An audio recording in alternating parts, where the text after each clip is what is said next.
আমি বললাম, সোনিয়ার মা, আমি তো তোমাকে যতটুকু পাওয়ার পেয়েছি। এখন তোমার কাছে আমার আরেকটা দাবি। তুমি যদি তোমার মেয়ে সোনিয়াকে আমার সাথে একটি বার সুযোগ দাও, তাহলে আমি যে তোমার কাছে 2 লাখ টাকা পাব, সেই টাকা আর দেওয়া লাগবে না। আমি সব টাকা তোমাকে মাফ করে দিব। তারপর সোনিয়ার মা আছিয়া বেগম বলল, জোহালা ভাই, আপনি এসব কি বলছেন? আপনি আমার সাথে যা মন চায় তা করেন। আপনি আমার কাছে টাকা পাবেন বলেই আমি সুযোগ দেই। কিন্তু তাই বলে আমার মেয়ের সাথে, আমার মেয়ের দিকে আপনার কিভাবে নজর পড়ল? ও তো আপনার মেয়েরই মতো।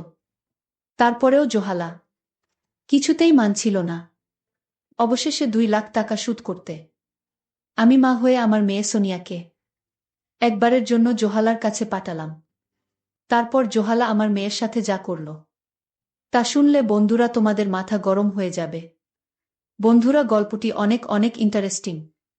গল্পটি শোনার জন্য তোমাদের সকলের প্রতি আমার বিশেষ অনুরোধ রইল।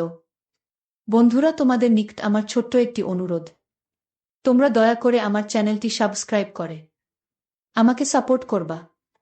হ্যালো বন্ধুরা, আমি রাইসেল জুহালা। আমি একজন গ্রাম্য ডাক্তার।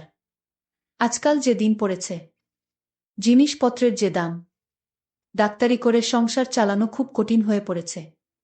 তাই ভাবলাম, বহুদিন ধরে ডাক্তারি করছি, এতদিনে আমি যা কামিয়েছে তার কিছু টাকা আমি সঞ্চয় হিসেবে রেখে দিয়েছিলাম। এখন ভাবলাম, যদি ওই সমস্ত টাকা আমি গ্রামের বিধবা মহিলা অথবা বেকার মানুষদের মধ্যে সুদে লেন দেই, তাহলে তারাও চলতে পারবে, আর এদিকে আমিও মোটামুটি স্বাবলম্বী হতে পারব। এই সব চিন্তা করে আমি গ্রামের বিধবা মহিলাদেরকে টার্গেট করে লেন দেওয়া শুরু করি। আমি গ্রামে বাস করতাম। যেহেতু আমার পেশা দুইটা, একটা হচ্ছে ডাক্তারি, আর একটা হলো সুদে টাকা লেন দেওয়া। ডাক্তারির পাশাপাশি আমি সুদের ব্যবসাও করি।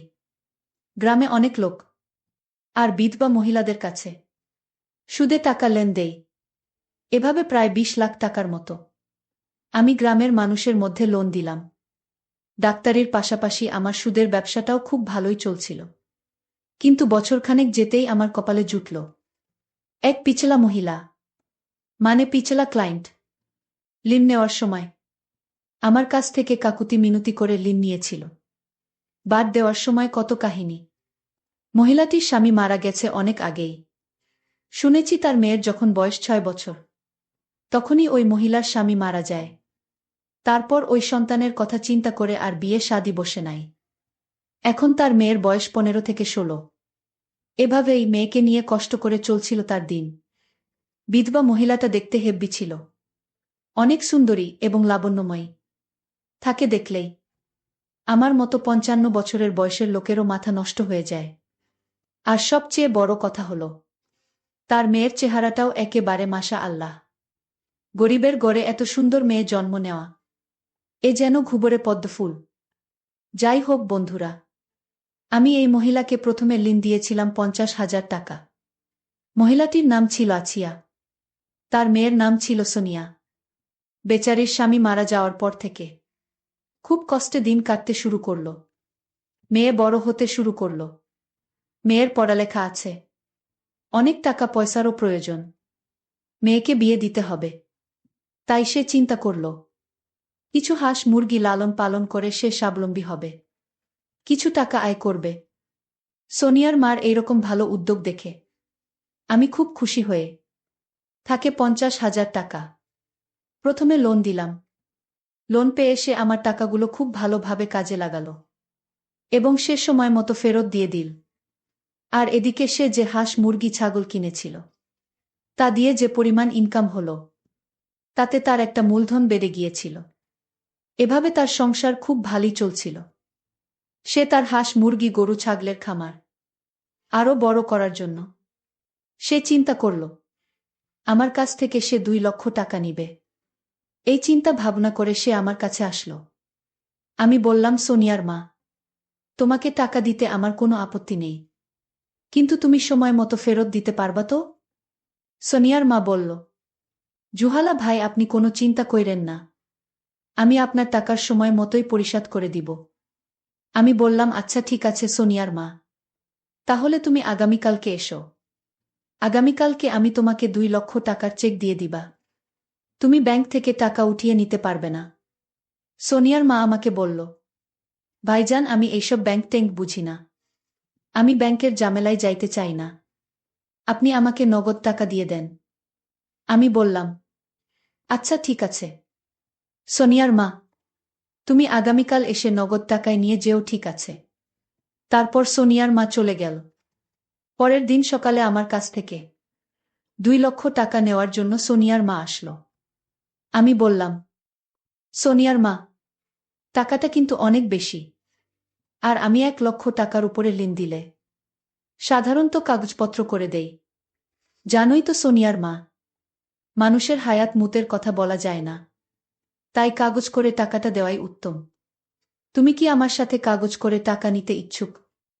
সোনিয়ার মা আমাকে বলল, ঠিক আছে ভাইজান, আমার কাগজ করে টাকা নিতে কেন সমস্যা নেই।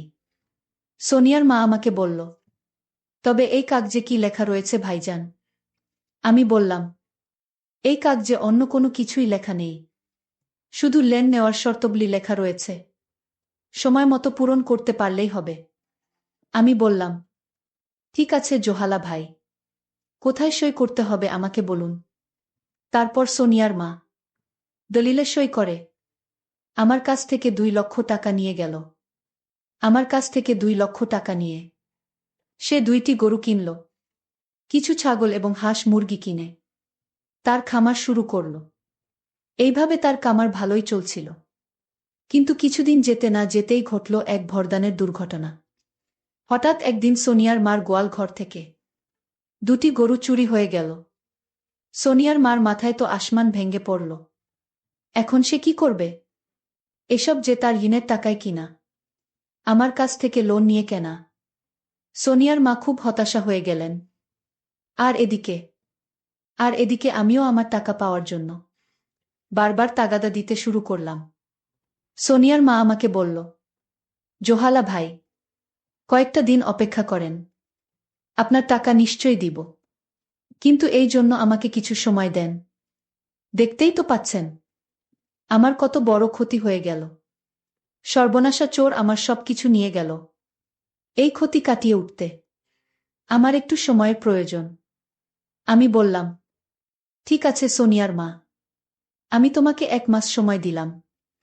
1 মাসের ভেতরে আমার সমস্ত টাকা লাভে আসলে দিয়ে দিতে হবে। কথাটা মনে থাকে যেন। সোনিয়ার মা বলল, ঠিক আছে জোহালা ভাই, আপনি কোনো চিন্তা করবেন না। আমি 1 মাসের ভিতরেই আপনার টাকা ফেরত দিব। তারপর আমি ওই মহিলার কাছ থেকে চলে আসলাম। 1 মাস পর আবার সোনিয়ার মার কাছে আমার পাওনা টাকার জন্য গেলাম। গিয়ে দেখি সোনিয়ার মা পিঠা বানাচ্ছে, পুলি পিঠা। আমি গিয়ে সোনিয়ার মার ঘরে বসলাম। সোনিয়ার মা আমাকে দেখে বলল, আরে জোহালা ভাই, কেমন আছেন আপনি? এই নেন পুলি পিঠা খান, অনেক মজা হয়েছে পুল পিঠাগুলো। তারপর আমি সোনিয়ার মার ঘরে কিছু পুলি পিঠা খেতে খেতে বললাম, সোনিয়ার মা, আজকে তোমাকে আমার টাকা দেওয়ার কথা ছিল, আমার টাকার কি করলা? সোনিয়ার মা আমাকে বলল, ভাইজান আগে পিঠা খান, তারপর বলছি। আমি খেয়ালিপনার ছলে বললাম। সোনিয়ার মাকে বললাম, সোনিয়ার মা, পিঠা খাইয়ে কি আমার টাকা শোধ করে দিবা নাকি? সোনিয়ার মা আমাকে বলল, আরে ভাই যান, আপনি কোনো চিন্তা করবেন না, আগে পিঠা খান, তারপর আমি বলছি। পিঠা খাওয়ার পর সোনিয়ার মা আমাকে বলল, জোহালা ভাই, আজকে টাকাটা মিল করতে পারি নাই, আপনি আমাকে আর কয়টা দিন সময় দেন। আমি বললাম, কি বলো? আর কত সময় দেব তোমাকে? আচ্ছা ঠিক আছে, তোমাকে আর 1 সপ্তাহ সময় দিলাম, তারপর আমাকে টাকাটা বুঝিয়ে দিতে হবে। কথাটা মনে থাকে যেন। সোনিয়ার মা বলল, আচ্ছা ঠিক আছে জোহালা ভাই, আপনি 1 সপ্তাহ পরে আইসেন। তারপর আমি 1 সপ্তাহ পরে আবার গেলাম। যাওয়ার পর ঠিক একই কথা যে, ভাইজান, আজকে টাকাটা মিল করতে পারি নাই। তারপর আমি বললাম, সোনিয়ার মা, আপনি আমার সাথে কি শুরু করছেন? আপনার কাজগুলা আমার কাছে মোটেই ভালো লাগছে না। আপনি আমাকে এভাবে ঘুরাইতেছেন কেন? সোনিয়ার মা আমাকে বলল, ভাইজান, সেই সর্বনাশা ছুড়ে তো আমার সবকিছু নিয়ে গেছে। আমার কাছে তো এখন কিচ্ছু নেই। এখন আমি কিভাবে আপনার টাকা শোধ করব? আপনি চাইলে অন্যভাবে আমার টাকা শোধ করতে পারেন। আমি বললাম, কি বলতে চাচ্ছেন আপনি? তখন সোনিয়ার মা বলল, এই যে আপনি আমার দিকে ভালো করে চেয়ে দেখুন। আমি আপনার জন্য আজকে খুব ভালো করে সেজেছি। চাইলে আপনি আমাকে আপনার মতো করে পেতে পারেন। জোহালা ভাই, আমার কাছে দেওয়ার মতো কিছুই নেই। তাই আমার নিজেকেই আপনাকে সঁপে দিলাম। সোনিয়ার মার মুখ থেকে এরকম ধরনের কথা শুনে আমার মাথার ভিতর শয়তানি বুদ্ধি কাজ করতে শুরু করল। ভাবলাম, সুদের টাকা হয়তো না পেলে না পাবো, কিন্তু শুধু সুদের টাকার বিনিময়ে আমি সোনিয়ার মার সাথে একটু আনন্দ করতে পারলে ক্ষতি কি? জীবনে অনেক টাকা কামাই করেছি। সোনিয়ার মার মতো এই রকম একটা সুন্দরী মহিলা আমার কাছে স্বেচ্ছায় ধরা দিয়েছে। মনে ভাবলাম, জোহালা, এটা তোর কাছে সুবর্ণ সুযোগ। এই সুযোগ কাজে লাগা। আমি সোনিয়ার মার থেকে এই রকম প্রস্তাব পেয়ে মনে মনে খুব খুশি হলাম। তারপর আমি বললাম, সোনিয়ার মা, আমি তোমার প্রস্তাবে রাজি। তারপর সোনিয়ার মা আমাকে বলল, যদি তুমি আমার প্রস্তাবে রাজি থাকো, তাহলে আজকে রাতে আমাদের এখানে চলে আসবা। সকল সুদ একেবারে মিটিয়ে দিব। আর তুমি চাইলে আসলও মিটিয়ে নিতে পারবা। আমি বললাম, আসল কিভাবে মিটাবো? তারপর সোনিয়ার মা বলল, তুমি আসলেই বুঝতে পারবে। তারপর সেই দিন রাতে, বন্ধুরা, আমি সোনিয়ার মার কাছে গেলাম। সোনিয়ার মা এত সুন্দর করে সেজেছিল, যা বলাই বাহুল্য। মনে হয়েছিল আমার কাছে ইন্ডিয়ান কোনো নায়িকা বা কোনো একটা রূপকথার পরী।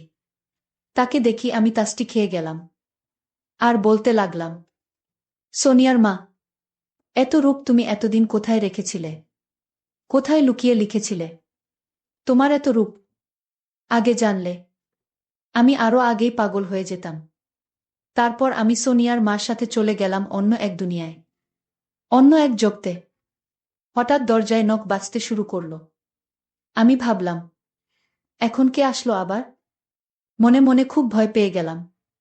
দরজা খুলে দেখি সোনিয়া দাঁড়িয়ে রয়েছে। কি সুন্দর চেহারা! নবযৌবনপ্রাপ্ত একটি মেয়ে। তাকে দেখেও আমার লোভ লেগে যায়। আর সোনিয়ার মার সাথে যখন আমি অন্য একটি কাজে ব্যস্ত ছিলাম, তখন সোনিয়া এসে দেখে ফেলে। আমি আরো ভয় পেয়ে যাই। তারপর ভাবলাম, যেভাবেই হোক সোনিয়াকে আমার করে পেতেই হবে। আমাকে একটিবারের জন্য হলেও সোনিয়ার রূপ, সোনিয়ার সৌন্দর্য পেতে হবে।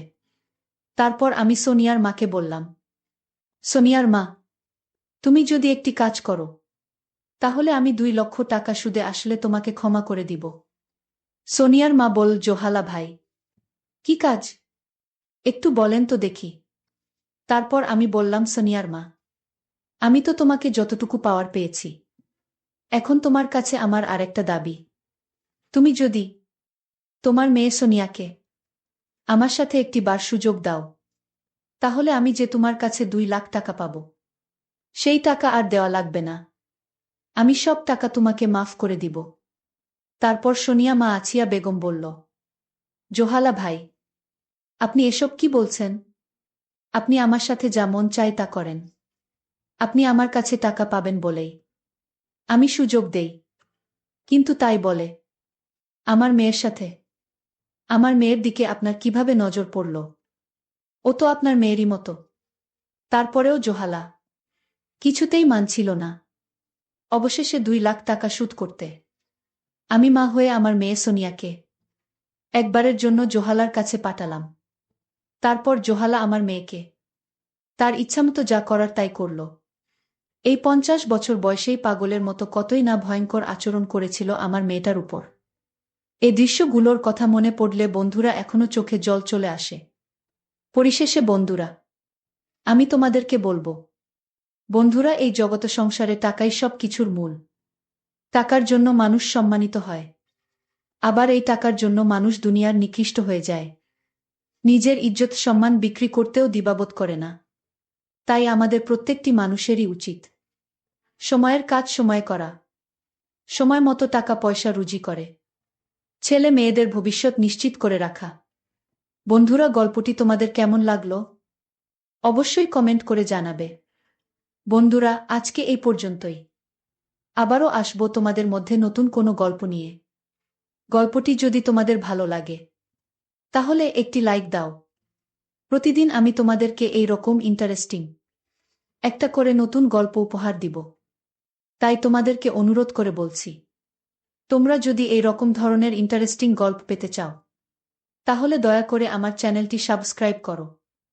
অবশেষে তোমাদের সকলের সুস্বাস্থ্য কামনা করি। ভিডিওটি দেখার জন্য তোমাদের সকলকে অসংখ্য ধন্যবাদ।